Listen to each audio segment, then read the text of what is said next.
Continuamos con el sexto punto de la agenda, conferencia, conflicto e industrias extractivas, a cargo del doctor.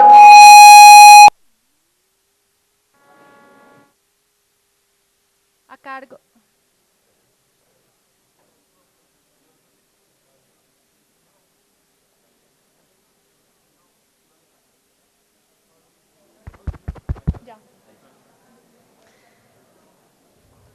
Continuamos con el sexto punto de la agenda, conferencia e industrias extractivas, a cargo del doctor Patrick Ali, director de Global Witness.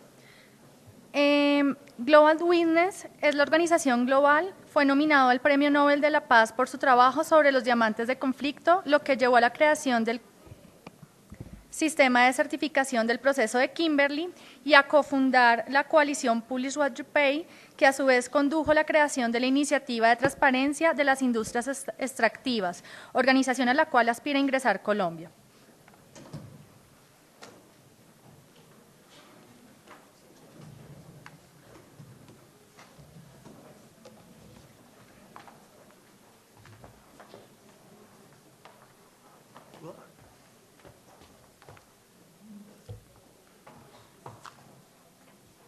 Transparencia por Colombia, feliz cumpleaños. It's my only Spanish. In Nigeria, under the regime of the dictator Sani Abacha, the oil minister, a man named Dan Atete, awarded a valuable oil block called OPL 245 to himself. Or rather, he awarded it to a company called Malibu Oil and Gas. In 2012, in an unrelated arbitration court case in New York, documents revealed that two multinational oil companies, Shell and the Italian state oil company Eni, paid $1,092,040,000 to the Nigerian government for this oil block, OPL 245. The same month, the Nigerian government paid $1,092,042,000 to Malibu Oil and Gas.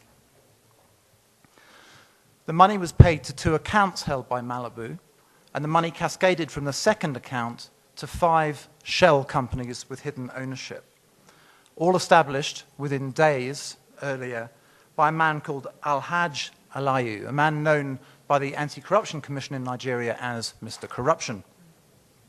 He also happens to be close friends with Nigeria's Attorney General. We said, this looks like corruption. Not so, said Shell and Eni.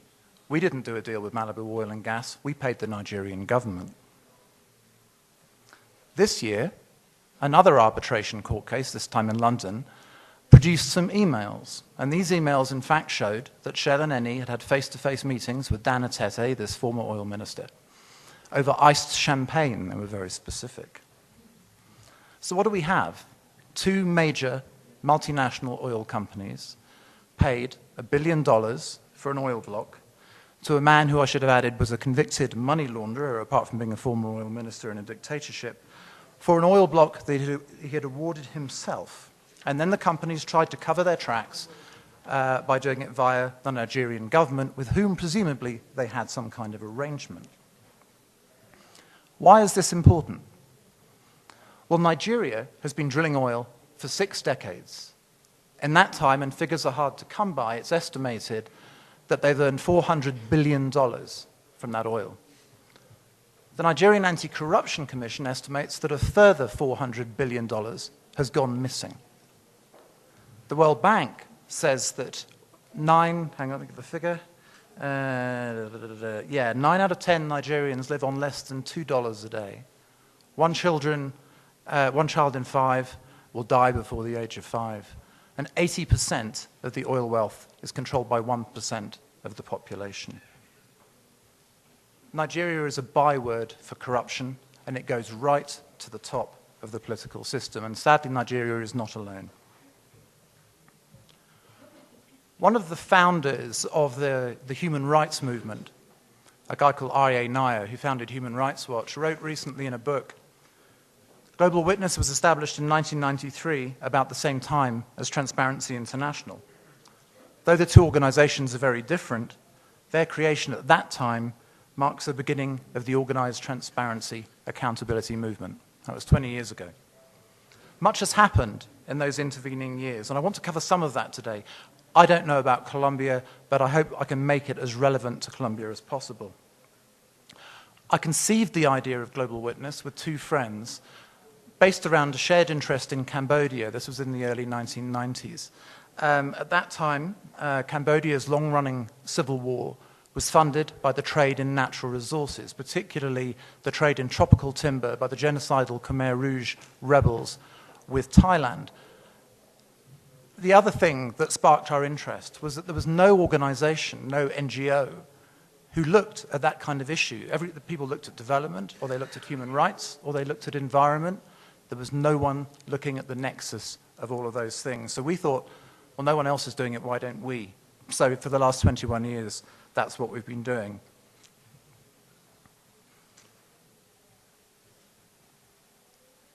Colombia has tremendous resource wealth, and Colombia is trying very obviously, creditably, to play a bigger role on the international stage. It's applied to join the OECD, the EITI, the Open Government Partnership. It's just entered the free trade agreement with the EU. But Colombia is interesting also because it faces many of the problems that are more usually suffered by resource-rich, but some of the world's most poorest, disadvantaged countries. This puts Colombia in a pretty unique position. Colombia, I don't know if it knows it or not, and the issues we're talking about, natural resources, is actually very important right now. That's my opinion. And that's what I'm going to try and outline, what Colombia can do for the world and what the world can do for Colombia. Natural resources do offer tremendous potential for any country that has them.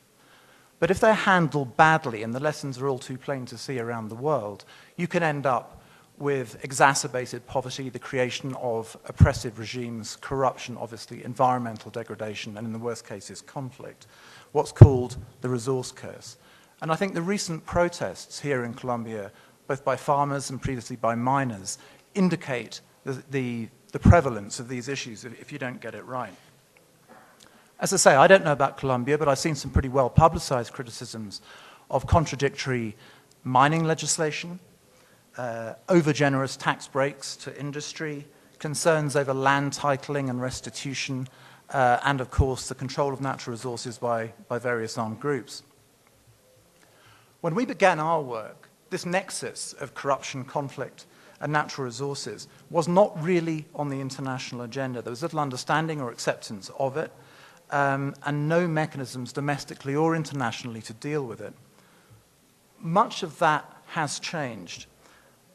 But I'd like to remind people that those NGOs, politicians, and businesses which are pioneering reforms, I hope most of the people in this room, are matched and possibly outweighed by the powerful and very well-resourced industrial lobby against any kind of legislation that will enforce transparency or to prevent the trade in conflict resources. And I want to talk about conflict first. In the last 60 years, 40% of all intrastate conflicts have involved natural resources. And the presence of natural resources makes it twice as likely that there will be a war. In 1998, Global Witness exposed the issue of blood diamonds to the world, the trade that devastated Angola, Liberia, Sierra Leone.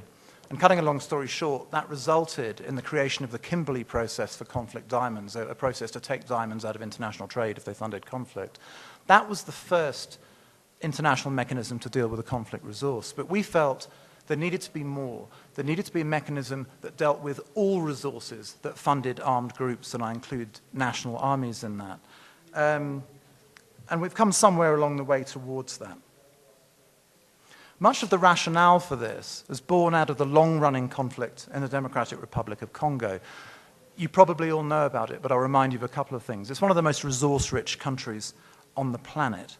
For the last 16 years, there's been a terrible conflict going on, which involves both sides in the tribal dispute, the genocide that took place in Rwanda in the 1990s. They're carrying on their war, but on Congolese soil. the Congolese National Army, what's called the Mai Mai, the local militias, are all adding to the mayhem in the Democratic Republic of Congo.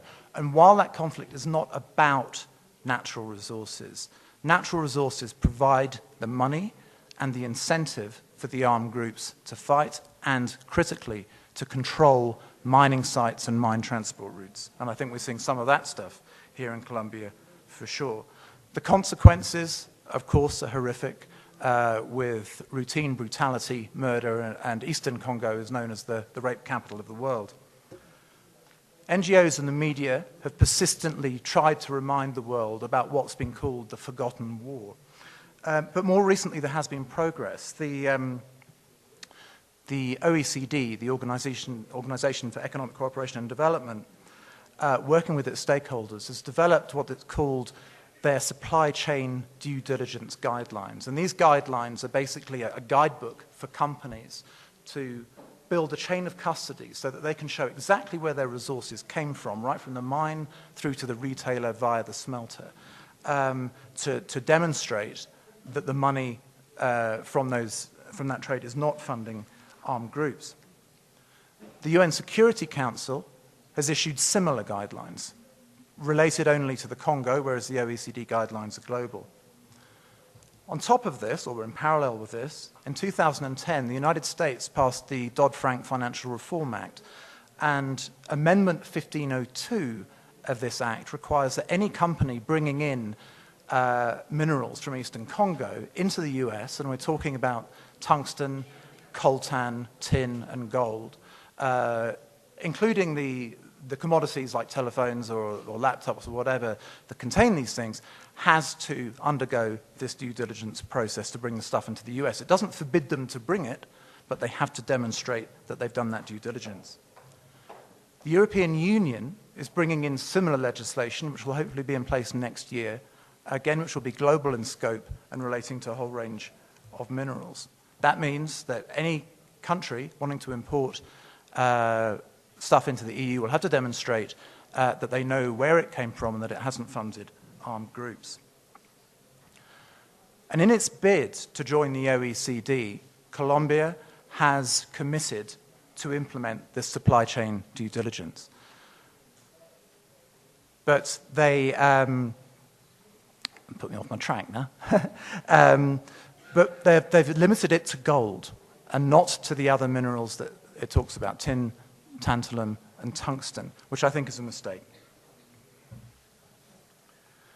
A quick rundown of other conflicts currently which relate to natural resources or military control of natural resources. The biggie is Afghanistan. The international community are going to withdraw from Afghanistan next year, predicated on two things, one of which is that Afghanistan will be rich because they're sitting on $3 trillion worth of natural resources, and secondly, that they will be able to manage their own security. My own feeling, having been there, is that the corruption in Afghanistan will make that impossible, and I don't have much faith in the security aspect either. Burma has suffered military control of the natural resource trade for decades, and the Burmese army has one of the worst human rights records of any army on the planet. In Zimbabwe, the diamond industry is linked to the security forces and the ruling party, and various members of the secret Central Intelligence Organization are on the board of some of the major diamond companies working there. And right up to date, the recent coup in the Central African Republic is reportedly funded by diamonds. This militarization of the natural resource trade is one of the biggest threats to a country's stability. I want to touch quickly on corruption and transparency. People have talked about EITI. I don't need really to explain about EITI. Colombia has applied to join. They intend to put their application in next year. This is to be welcomed, but I would urge that Colombia does not rush this process. It is far more important to get it right rather than just tick the box and have it. Another provision of the Dodd-Frank Reform Act, which I mentioned before, is Section 1504, which requires that all oil and mining companies listed on the Securities and Exchange Commission in the US must declare what they pay in their countries of operation on a project-by-project basis. That means by the oil block or by the mining concession. The EU has passed similar legislation, and between them, they apply to 70% by value of the world's oil and mining companies, which is a tremendous step forward in the fight against corruption. But, big but, there's a tremendous pushback by industry to this. In the US, the American Petroleum Institute, numbering Shell, BP, Exxon, and a few others, lobbied against that act coming in. When it came in, they took a court case out against that particular provision, and they won that case in July, which means that the rules have to be rewritten, and it's the job of civil society to make sure that they're stronger, not weaker than they were before. Why are these companies so against transparency? I go back to what I started with, this case in Nigeria. If there was project-by-project reporting, that kind of payment, $1 billion, would show up. The fact that it showed up was by accident because of two unrelated court cases. Similarly, the National Association of Manufacturers in the US is suing the SEC to take out the Section 1502 relating to conflict minerals. I'd particularly like a statement from the spokeswoman for Kraft Foods, who said that this due diligence to prevent armed groups getting funding was really screwing up the supply of the raw materials for biscuit tins. I'm glad her priorities were in the right place. And an ally of 1502 and 1504 are institutional investors who wrote to the SEC just last week, representing $5.6 trillion worth of investments, saying, we need this legislation. I'd like to leave you with just a few key recommendations. These are not specific to Colombia, but they apply, and there are a couple that are specific to Colombia. One of which is the government needs an overarching plan on how to manage its land and its natural resources in the public interest. And this includes multi-stakeholder meetings, consultations to make sure that all the relevant people, businesses, local communities, local authorities, know what's going on. That if the first a citizen knows of a deal is when a bulldozer shows up, then there's a problem. Citizens need to be able to follow the money from the resource business. The resource business needs to be embedded in a wider bed of reforms to improve the rule of law, freedom of information, etc. I would recommend that the Colombian government enshrine the OECD due diligence guidelines I've mentioned in law. The Congo has, Rwanda has. That way it would oblige companies, as opposed to the voluntary mechanism it currently is, to do this supply chain due diligence. And I think the Colombian government should include the other minerals in the pilot process that they're running, which is currently limited to gold. Demilitarization of mining is critical. You've got to keep military groups out of mine sites. And finally, I want to leave you with an extract from a speech given by the European Commissioner for Trade, Karl de Gucht, 2 days ago, addressing the business community in Brussels. He said, "There's no such thing as a free lunch. Everything we do has consequences, some intended, some unintended. And when we in Europe open the borders of the world's largest market, the effects reach far and wide, creating opportunities for people across the world. Most of the people who take up these opportunities contribute to the communities around them by creating better paying jobs or paying taxes that fund development. But not everyone who benefits from trade is a good neighborly citizen. The simple fact is that when we engage in trade, we come into contact with unscrupulous practices. So our constant challenge in trade policy is how to harness trade's economic needs while creating systems to discourage negative consequences. The issue of conflict minerals is a glaring example of this challenge. And while Congo is the most dramatic example of the phenomenon, it is not the only one. The guerrillas of the FARC operating in Colombia and Venezuela are just one other example, using production of both gold and the tantalum or coltan to continue their campaign as cocaine production has become more restricted. A serious effort to eliminate conflict minerals from the supply chain would deliver a triple benefit in situations like these. It would keep money out of the hands of rebel groups, meaning they have less capacity to disrupt stability. It would ensure that revenues from natural resources instead go to the government, strengthening the rule of law and improving the provision of vital services like health and education. And all of this would in turn encourage the economic growth that provides conflict-affected regions with a hope for a better future. These facts, it's still him speaking, are indisputable. They've been recognized time and again by the international community, who've called for action through the UN, the OECD, and the G8. So there you have it. Colombia is at the center of international thinking on this issue. Thank you.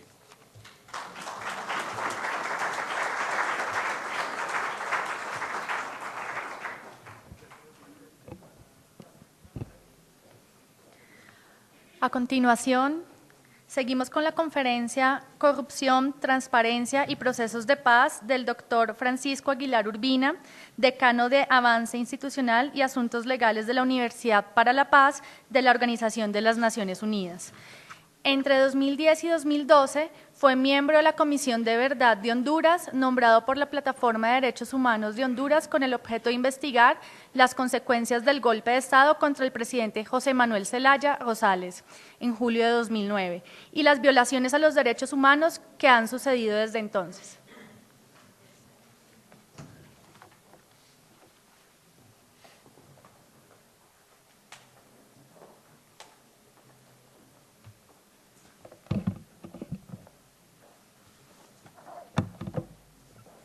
Buenas tardes.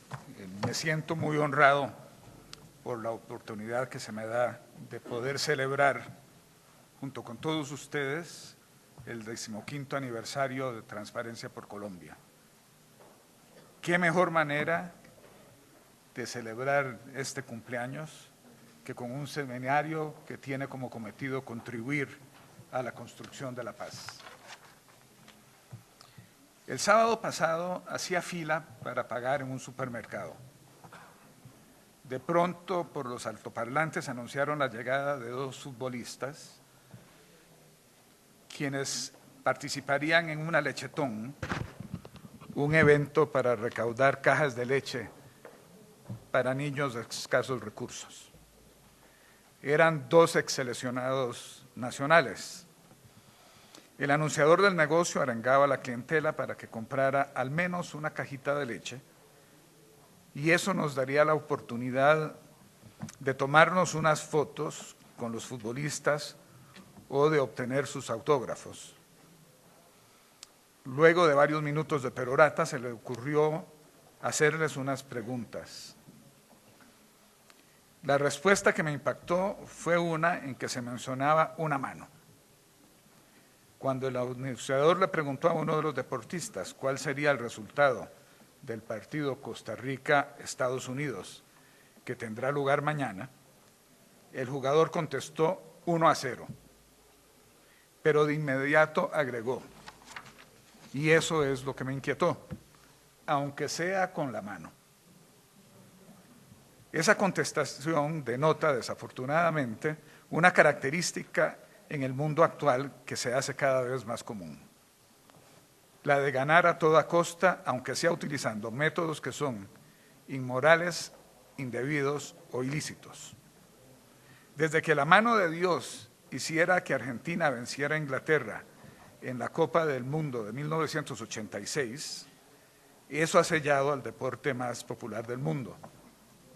Todavía hoy, luego de casi 30 años, más de la mitad de los fanáticos del fútbol consideran que Diego Armando Maradona es el mejor futbolista de la historia. Ello es así a pesar de que el pibe de oro se ha vanagloriado incesantemente de haber metido aquel infame gol con la mano. En su biografía alardea, ahora sí puedo contar lo que en aquel momento no podía. Lo que en aquel momento definí como la mano de Dios. ¿Qué mano de Dios? Fue la mano de Diego.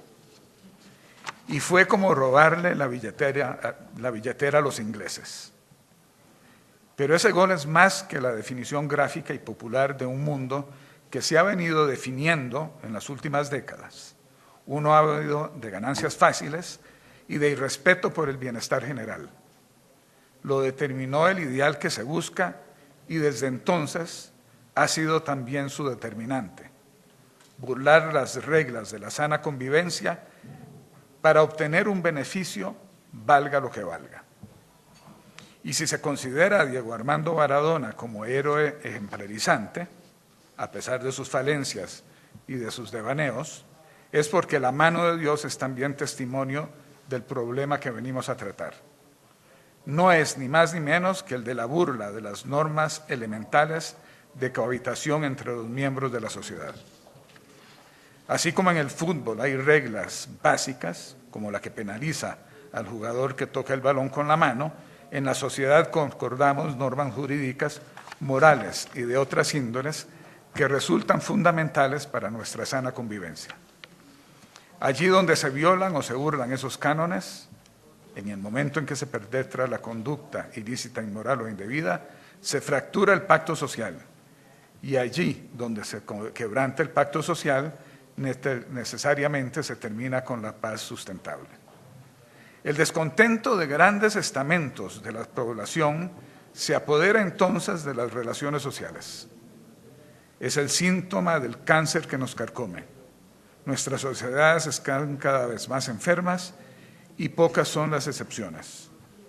Desde los círculos del poder, poco se hace para corregir la peste. En vez de atacar la enfermedad, quienes ejercen el poder se quejan de sus síntomas o de sus consecuencias. Casi como regla, los sociólogos y los politólogos, pero sobre todo los políticos, nos hablan hoy sin cesar de ingobernabilidad. Se quejan de que se les hace imposible llevar las riendas de los países porque el sistema se ha anquilosado, porque la gente común no les responde. Las excusas son múltiples, pero la respuesta es usualmente la misma. Se ataca al mensajero en vez de acometer contra el mal que nos aqueja. Como región y como eje cultural, Latinoamérica es un reflejo fiel de esa manera de hacer las cosas. Nos refugiamos detrás de nuevas leyes, de reglamentos novedosos, de disposiciones de vanguardia, a sabiendas que son normas que nunca se cumplirán. Este no es un fenómeno nuevo, sin embargo. No es, al menos en el mundo ibérico, un engendro del sistema neoliberal, como pretenden algunos. Podemos coincidir que las características propias de la economía neoliberal, como la desregulación y el debilitamiento de las estructuras institucionales del Estado, lo exacerban. Pero se trata de un mal que nos aqueja desde que nuestro continente se abriera al mundo. Ya en la colonia, las leyes de Indias eran un compendio maravilloso de normas jurídicas que nos enviaban desde la metrópolis, pero que no se aplicaban al llegar a las costas americanas. El rey ordena, pero no manda, se decía en aquellos tiempos.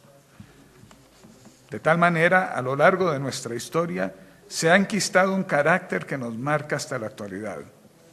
Las leyes tienen caracteres de parches y no se adaptan al cumplimiento que debemos darles.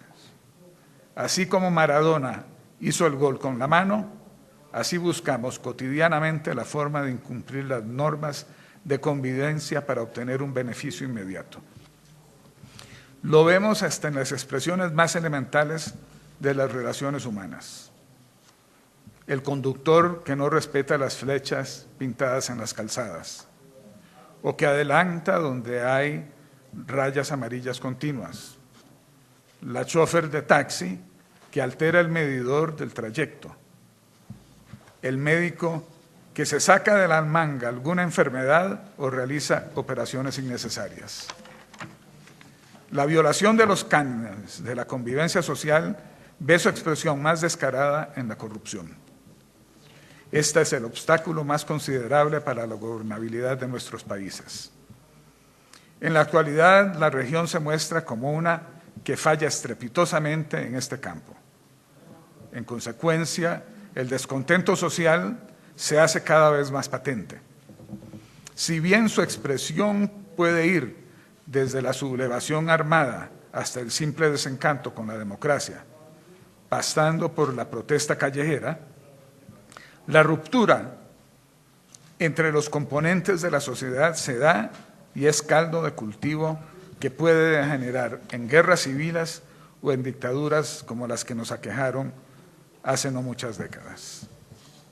Es preocupante cuando miramos el índice de percepción de la corrupción de Transparencia Internacional Y si tomamos esa muestra para definirnos como región, nos percatamos que estamos fallando de manera calamitosa. Imaginemos por un momento que nuestros países son alumnos en un curso de lucha contra la corrupción. La materia se pasa con una nota de 70 sobre 100. Los 10 estudiantes más aventajados se premian dándoles un certificado de alumnos de honor.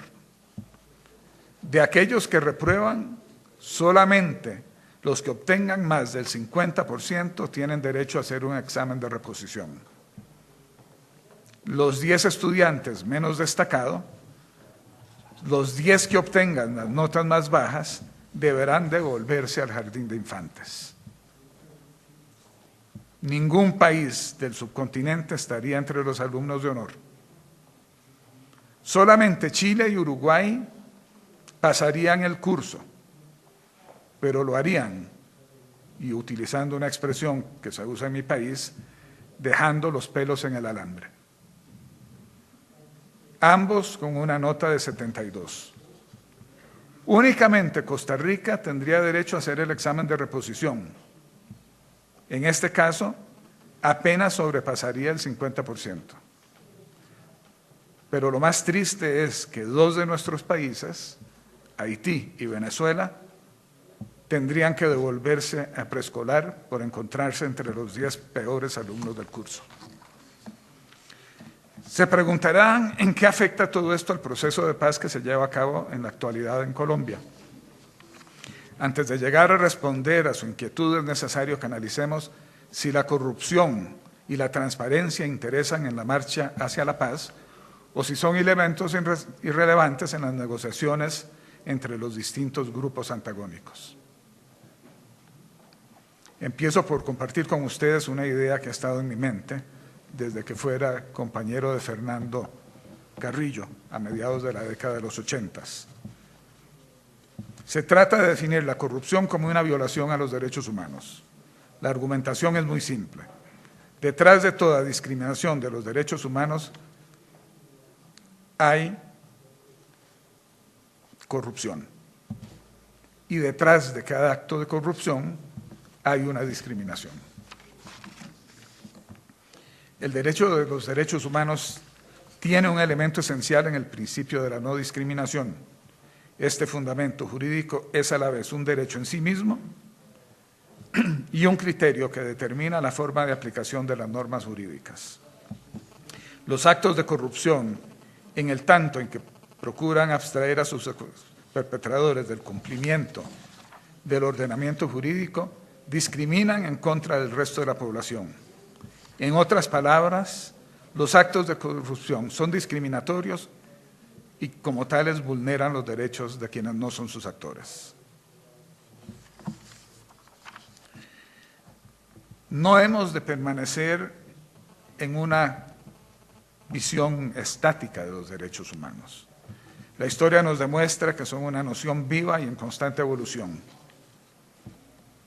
Hoy aceptamos como derechos humanos cuestiones que antes ni soñábamos que pudieran serlo, como el derecho que tiene toda la humanidad a un ambiente sano. Debemos continuar con la evolución del derecho de los derechos humanos y como tema prioritario debemos incluir el de la corrupción. Desde la perspectiva de los derechos humanos, la corrupción ha de considerarse como uno de los mayores obstáculos en el cumplimiento de la obligación que tiene cada Estado de proteger y promover esos derechos. No entiendo por qué la corrupción y la violación de los derechos humanos todavía aparecen como temas ajenos entre sí. Por el contrario, creo que en el estado actual de las cosas tiene mayor relevancia plantearnos el tema de manera seria. El vínculo existente entre ambas nociones debe establecerse claramente si se pretende explicar con claridad no solo por qué campea la injusticia, sino también si se pretende establecer cuáles son las expresiones de los abusos que causa la corrupción generalizada. Latinoamérica atraviesa un periodo definitorio hoy día. Luego del fin de las dictaduras de los 80s y los 70s del siglo XX, se inició un proceso de supuesta construcción democrática. Se nos abría la oportunidad, por fin, de vivir en democracia y, como consecuencia, en paz.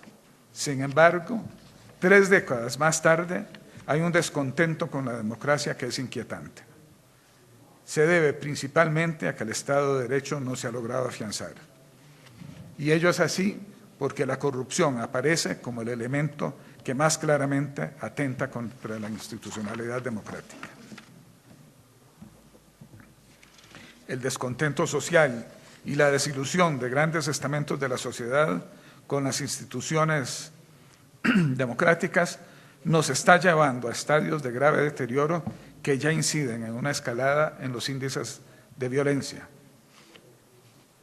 En el Triángulo Norte de Centroamérica, la subversión política de antaño se ha visto suplantada por una delincuencia en extremo violento, las maras. Y no hay más que ver lo que pasa en el norte de México.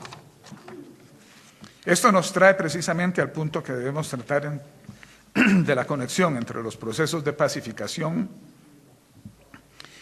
o de negociación de la paz y su necesaria correlación con el tema de la transparencia. Los procesos de tránsito pasan de manera ineludible por el de la justicia. Es por ello que prácticamente todos los transcursos de la violencia a la paz pasan por el fenómeno que se ha dado en llamar justicia transicional. Donde han fallado las instituciones encargadas de garantizar la justicia, la paz ha sido un elemento que nos elude. El tema de la justicia transicional, asimismo, debe evolucionar para incluir no solo nuevas expresiones, sino también para incorporar a todos los actores de los procesos de transformación de las sociedades de la violencia a la paz. Igualmente, la justicia transicional comprende todas las gamas de procesos y de medidas jurisdiccionales que se asocian con los intentos o los esfuerzos de la sociedad que quiere enfrentar a un legado de violaciones graves y sistemáticas de los derechos humanos. Sin embargo, fallan en una cuestión. La justicia transicional se queda en los elementos y en los estrados judiciales. Así como debemos replantearnos el fenómeno de la corrupción para considerarlo una violación de los derechos humanos, así también debemos reformularlos qué se entiende como justicia transicional. La corrupción es un fenómeno recurrente, permanente, constante. De tal manera, al considerarla como violación de los derechos de la persona humana, es una que se presenta de manera sistemática. Su gravedad dependerá mucho de cada entorno social, pero su sistematicidad es innegable. Entonces, dado que la corrupción es un fenómeno intemporal, requiere la participación activa y permanente de todas las instituciones del Estado. Debemos replantearnos así cómo entendemos la justicia para abstraerla del mero ámbito de los órganos jurisdiccionales y entenderla como la virtud de respetar a cada quien en sus características, en sus individualidades y en sus comunalidades. No se trata ya de que un órgano judicial imparta justicia. Se trata más bien de que todos los órganos del Estado participen en la consecución del imperio de la equidad. En consecuencia, es necesario transcurrir de la justicia transicional a la justicia transformacional. La justicia transformacional apenas pasaría por el estadio, por la etapa de la justicia transicional. La precedería y se prolongaría para perdurar en el tiempo y buscar la evolución de la sociedad hacia formas cada vez más equitativas. La justicia transformacional sería aplicable tanto a procesos de transición de estadios de violencia a estadios de consenso, concordia, como a periodos de estancamiento de la gobernabilidad democrática en sociedades consideradas pacíficas. Por eso la transparencia y la consecuente lucha contra la corrupción deben visualizarse como elementos centrales en la construcción de la paz. Si pretendemos alcanzar sistemas sociales en los que la concordia y la equidad primen, es necesario que todo proceso que se dirija en esa dirección sea transparente. Es imprescindible que la transparencia continúe siendo el eje conductor, incluso cuando se haya alcanzado la paz. Tengo la esperanza de que Colombia llevará a buen recaudo el actual debate por la paz. Confío en que así será. No obstante, no puedo dejar de pensar en el conglomerado de naciones latinoamericanas, en los altos índices de corrupción y en la falta de transparencia. Mientras Colombia parece ir en la dirección correcta, la mayoría de nuestros países van de picada en la dirección contraria. Los peligros que acechan a la gran nación latinoamericana son descomunales. En el momento histórico que vivimos hemos de tomar decisiones contundentes. Debemos decidir entre dos sendas trazadas por dos presidentes mexicanos. Podemos optar por la vía señalada por el general Álvaro Obregón, quien recurrió a la violencia y al soborno para apaciguar a sus opositores, y acuñó la máxima que dice: no hay general que aguante un cañonazo de 50,000 pesos.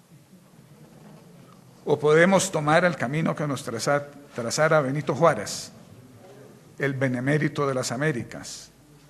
Este indio zapoteca de orígenes humildes, este personaje monumental de la historia latinoamericana, este jurista de ideología franciscana, nos enseñó que entre los pueblos, como entre las naciones, el respeto al derecho ajeno es la paz. Muchas gracias.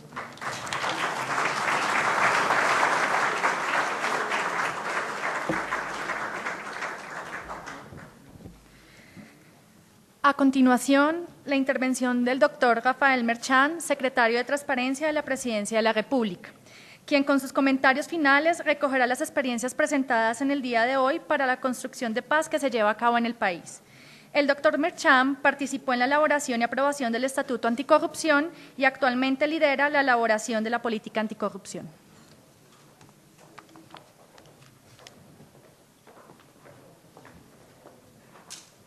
Bueno, muy buenas tardes a todos. Me complace enormemente estar acá en representación del gobierno en este evento que para nosotros tiene tanta importancia. No veo por ahí a Elizabeth, pero nos parece, esta mañana lo decía en un almuerzo informal que tuvieron la gentileza de invitarme, que nosotros vemos esta relación entre la Secretaría de Transparencia en general y el gobierno y organizaciones como Transparencia por Colombia, que juegan un rol tan importante como un matrimonio, que como todo matrimonio puede tener sus diferencias, puede tener sus altibajos, pero que tiene un fin en común y que ese fin en común termina prevaleciendo, que es hacer de la transparencia y de la lucha contra la corrupción el fin último de las acciones de la sociedad y del Estado.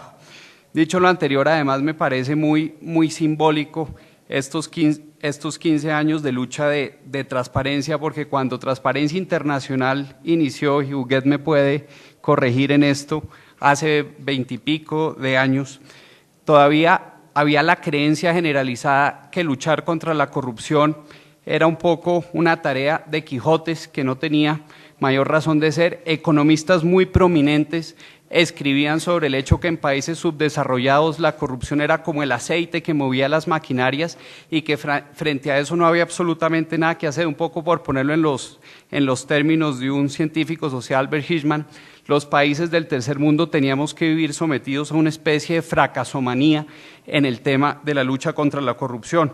Pues bien, por la labor de Transparencia Internacional, de otras organizaciones, por lo que se dio en la comunidad internacional con la aprobación de las distintas convenciones de UNCAC, OEA, etcétera, ese parámetro ya lo hemos roto. Yo creo que ningún científico medianamente serio, salvo que quisiera algún titular de prensa, se atrevería a decir lo que uno leía hace 20 y pico de años, que la corrupción en algunos casos puede ser buena para el desarrollo económico. Todo lo contrario, eso está ya además probado empíricamente. Creo que es un tema absolutamente chuleado en las ciencias sociales, pero quería traer ese punto a colación porque nos hace ver la importancia que tenía esa lucha que empezó hace 20 años, Transparencia Internacional, y que con tanto ahínco Transparencia por Colombia ha venido desarrollando. No sé, está todavía la doctora Ospina, que fue la primera directora, ya veo a Rosa Inés, le decía también en la mañana que en otras circunstancias, en otros escenarios,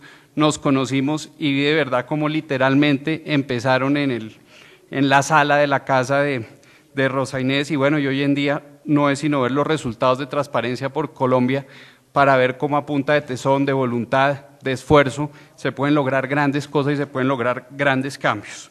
Dicho lo anterior, quería contarles, no quiero contar lo que ha hecho el gobierno en materia de lucha contra la corrupción. Se ha hecho mucho, está el estatuto, está lo que se ha hecho frente al OGP, está la aprobación de la ley de acceso, que va a ser tan importante y que se va a sancionar en pocos días, sino más bien referirme a lo que son los desafíos que nosotros vemos en la lucha contra la corrupción y algunos de los cuales vamos a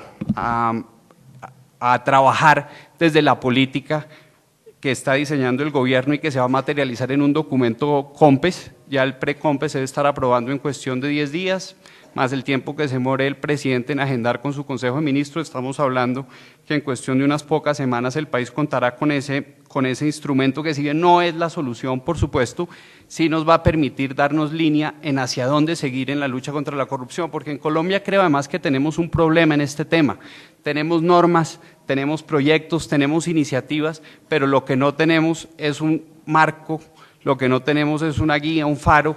No tenemos tan claro el norte, el paso a paso de cómo llegar, y hacia eso, con todas las equivocaciones que podamos tener en el COMPES, yo creo que la ventaja va a ser esa, que nos va a permitir tener un termómetro, una brújula para saber hacia dónde avanzar. Y de ahí se derivan precisamente los desafíos a los que quisiera muy brevemente referirme, y por favor avísenme cuando me queden 5 minutos. El primero es el desafío del control social. Ahí tenemos un enorme trabajo que hacer tanto desde la sociedad civil como desde el Estado y desde el gobierno particularmente. Yo creo que hay una gran desarticulación entre la oferta institucional y la demanda de la sociedad civil. Y de hecho hay una gran paradoja, por ahí veo a Óscar Ortiz, que sabe bien del tema al que me refiero, que la Constitución del 91 está llena de espacios de participación, de instancias, son infinitos la cantidad de comités, de comisiones que existen para promover la participación social y el control social de los recursos, pero a pesar de esa gran oferta institucional, uno no ve una sociedad civil lo suficientemente empoderada.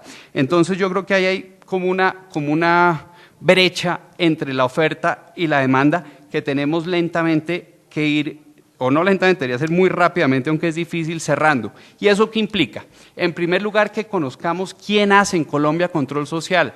Los que no estén familiarizados con eso se sorprenderían del hecho de saber que en Colombia no sabemos quiénes son realmente los veedores, quiénes están en terreno haciendo veeduría, quiénes son las personas que están vigilando la correcta ejecución de los recursos públicos. De hecho, ahí hay un problema, digamos, muy complicado, es que uno, y lo digo casi que a manera de anécdota, cuando estábamos con el PNUD haciendo los talleres participativos para la construcción de la política anticorrupción, había muchos departamentos en que uno decía quién es realmente representativo de la sociedad civil que haga control social, y muchas veces no existe ese inventario. Entonces lo primero es conocer quién está realmente haciendo un trabajo serio de control social para poder apoyarlo debidamente.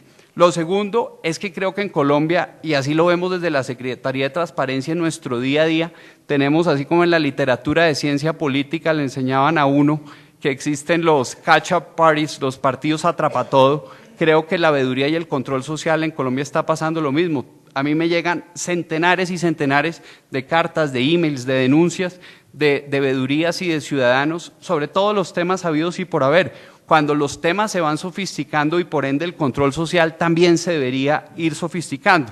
Entonces, eso nos plantea el enorme desafío de ir especializando el control social en materias sectoriales, de irlo especializando, darle la posibilidad de interactuar con las TICs, que son una herramienta fenomenal de control social. Entre otras cosas, les comento que la Secretaría en el mes de octubre va a lanzar una herramienta, una aplicación en los celulares para que cualquier persona en cualquier parte del territorio del país nos reporte los elefantes blancos. El país está lleno de elefantes blancos y no tenemos un inventario sobre los mismos. Ese tipo de cosas lo trae simplemente como ejemplo de cómo las TICs pueden ayudarnos a hacer un control social más efectivo. Entonces, dicho lo anterior, creemos que el gran desafío del control social es un control social que sea efectivo y cambiar un poco el modelo, esa sobreoferta que hay de capacitaciones del Estado. Alguien me da una cifra que es realmente monumental, cientos de miles de millones de pesos se gasta el Estado en capacitar a la sociedad civil, pero lo que vemos es que no es en lo que realmente la sociedad civil necesita.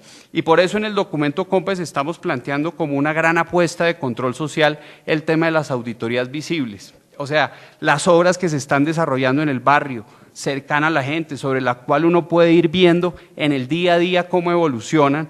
Ese es el tipo de apuestas que yo creo que nosotros tenemos que hacer. De hecho, DNP, cuando evaluó los municipios que implementaban auditorías visibles versus aquellos que no lo hacían, lo que encontró fue unos datos supremamente significativos y positivos de esa metodología de auditorías visibles. Encontró que hay mayor capacidad de denuncia, encontró que hay mayor tejido social, que se genera capital social, que se genera confianza entre los ciudadanos, y en esa medida eso debe ser una gran apuesta, que el Ministerio de Transporte, cuando está haciendo su red terciaria, organice las auditorías visibles, que el ICBF con los comedores haga lo propio, el Ministerio de Educación o las secretarías de educación, para ser más precisos, cuando construyen los colegios, lo hagan utilizando esa metodología. Esa es una gran apuesta que va a requerir además, por supuesto, el concurso de las organizaciones más consolidadas de la sociedad civil que nos ayuden a determinar en el territorio quién puede ser nuestro aliado y con quién podemos contar y a dónde vale la pena apoyar estas iniciativas. El segundo gran desafío, y lo mencionaba mi antecesor, es el desafío de la cultura de la legalidad. Yo creo que siempre he creído que la lucha contra la corrupción es como una bicicleta, donde están por un lado la institucionalidad, las normas, etcétera, pero por otro lado está la cultura y está el rol que juega la sociedad en su conjunto. Si alguna de las dos ruedas se para, sencillamente lo que pasa es que el ciclista se cae. Y en Colombia el tema de la cultura de la legalidad ha estado muy marginal, no ha estado en la agenda pública. Por eso en el COMPES nosotros hacemos una apuesta fuerte, en primer lugar, por vincular el sector educativo a la cultura de la legalidad. Hoy en día el divorcio es total. Lo que se llaman las competencias ciudadanas no tienen un componente explícito de cultura de la legalidad, de transparencia, y vamos en el camino de incorporarlo de manera tal que no necesariamente con una cátedra, porque en esto uno tiene que ser imaginativo y organizaciones como Transparencia nos pueden ayudar a pensar cómo llevarlo a escenarios deportivos, lúdicos, etcétera, porque las aulas, el sistema educativo tiene que ser un gran motor de la lucha por la transparencia y contra la corrupción. Y un segundo actor que hay ahí en eso es la cultura de la legalidad, el sector privado.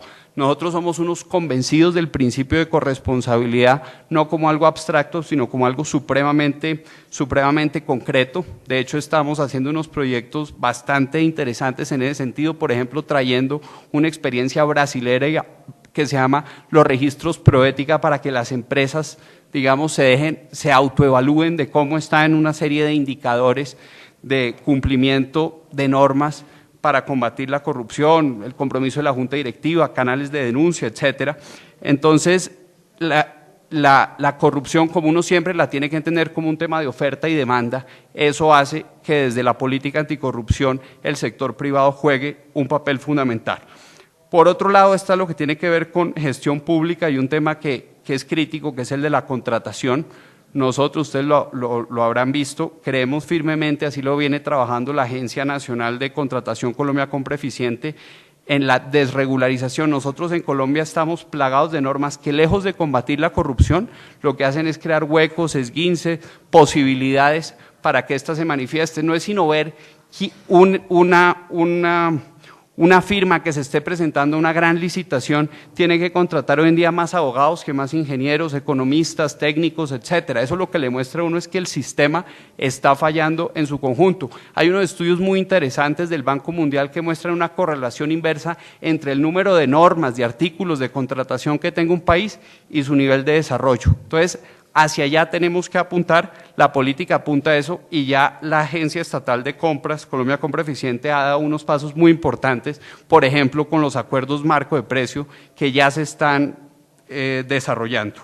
El otro tema que quería comentarles es, por supuesto, el de la impunidad. La impunidad es un fenómeno generalizado en el país, para nadie es un misterio, y en corrupción, la corrupción lamentablemente no es la excepción. ¿Qué hemos encontrado ahí? En primer lugar, que hay una gran descoordinación entre tantos actores que tenemos que ver con la lucha contra la corrupción. Está la Procuraduría, la Contraloría, la Fiscalía, las Personerías, las Contralorías departamentales, las Contralorías municipales, en fin, si uno mira, la arquitectura institucional de la lucha contra la corrupción en Colombia es supremamente compleja y supremamente difícil de entender. Pues bien, sobre todo para los grandes casos, para los casos emblemáticos, eso es absolutamente crítico, porque lo que termina uno viendo es que todo el mundo tiene la foto, pero pocas personas tienen la película de lo que está pasando. Y hacia eso apunta una propuesta que habrán visto en medios, hace 15 días sacaron en el Tiempo, que es lo que llamamos el C4, que es básicamente una instancia de articulación para casos de alto nivel, de alto impacto, un poco lo que se hizo con la DIAN, donde tenemos la policía, la inteligencia policial, tenemos la inteligencia financiera a cargo de la UIAF y tenemos a la Fiscalía General de la Nación. Si nosotros logramos articular ese trípode, vamos a ser muchísimo más efectivos en la lucha contra la corrupción y en algo que es clave.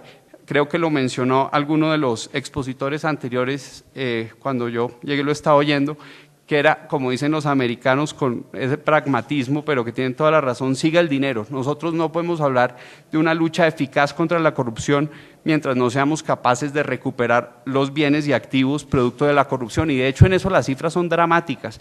Apenas yo me posesioné en la Secretaría en el mes de abril de este año, arranqué una investigación donde encontramos que apenas durante todos los años de extinción de dominio, sentencias producto de actos de corrupción, se han producido 2 o 3 en todo el país. La situación es verdaderamente dramática en términos de recuperación de activos, y por eso es que creemos que instrumentos como este C4 que estamos armando para iniciar el año entrante van a ser muy importantes para que la gente sienta no solo que se castiga al delincuente, sino también que se recuperan los recursos, que son cuantiosísimos.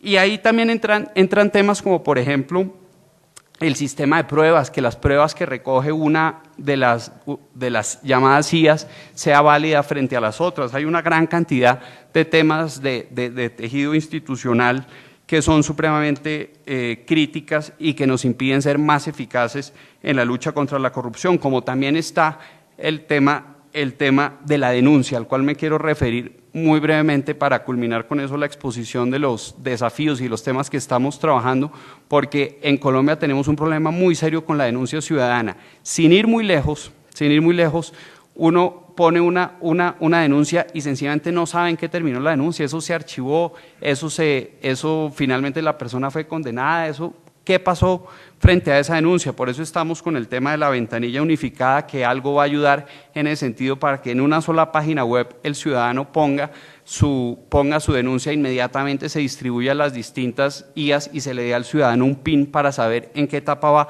Pero más allá de eso, el tema de la denuncia requiere otro tipo de acciones como la protección del denunciante, tema en el cual no es mucho lo que hemos avanzado en Colombia. La unidad de protección apenas tiene un veedor ciudadano protegido. Vamos a presentar la ley siguiendo los estándares de la OEA, pero creo también que desde la sociedad civil es mucho lo que se puede decir para enseñarle a la gente a poner la denuncia, qué vale la pena denunciar y qué no, frente a qué instancia hacerlo. Lo que vemos es un sistema de denuncia supremamente desorganizado que a lo que lleva es a que no se pueda dar respuestas eficaces frente a la información que entregan los ciudadanos. Y no podía terminar sin decir algo que tiene además mucho que ver con transparencia, que es el reto de la información. Como yo les comentaba, ya se aprobó la ley, estamos pendientes de la sanción y ese sí que va a ser un gran desafío para el Estado colombiano, sobre todo a nivel departamental y municipal. Les doy un simple ejemplo. Llevo 2 meses pidiendo por derecho de petición a la gobernación de La Guajira que me diga qué está pasando con unos procesos que se aprobaron en un OCAD por más de 28.000, 30.000 millones de pesos. ¿En qué van esos procesos contractuales? 2 meses. Y no ha sido posible obtener esa información y es una información que pide la Presidencia de la República.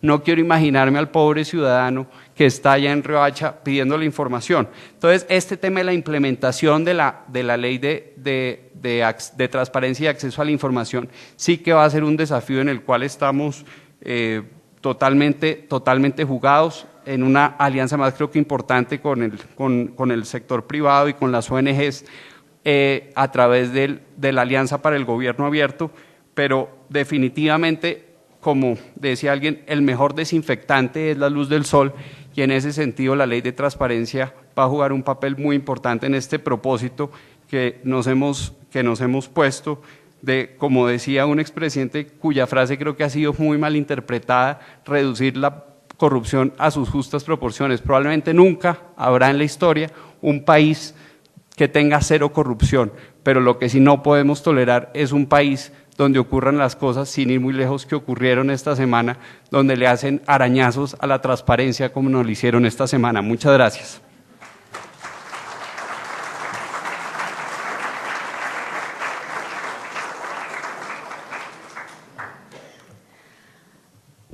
Antes de finalizar el presente seminario, queremos compartir con ustedes el oficio que recibimos el día de hoy del doctor Aníbal Gaviria Correa, alcalde de Medellín. Doctora Elizabeth Ungar Bleyer, directora ejecutiva Transparencia por Colombia. Cordial saludo. Con alegría y complacencia por el valioso trabajo que realizan para el país, los ciudadanos de Medellín celebramos el aniversario 15 de Transparencia por Colombia.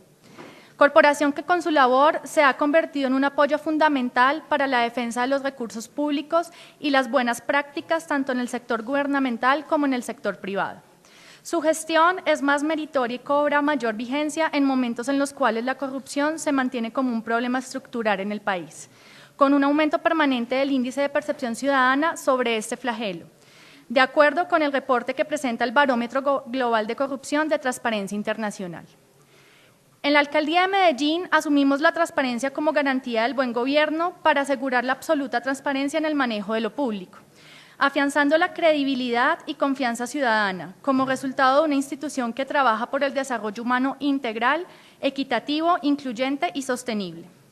En ese campo, avanzamos en proyectos que nos permiten fortalecer el sistema de control interno, lograr una transparencia administrativa con probidad y articular estrategias para mejorar la percepción ciudadana sobre la transparencia de la Alcaldía de Medellín, en cada uno de los procesos que realiza al interior de la organización. Igualmente, realizamos anualmente la Feria de la Transparencia en la contratación, a la par con diversas campañas de transparencia y autocontrol administrativo.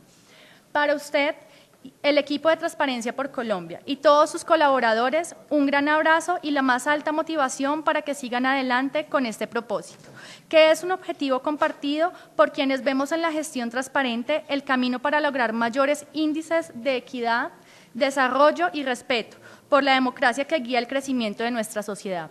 Con sinceridad y aprecio, Aníbal Gaviria Correa, alcalde de Medellín.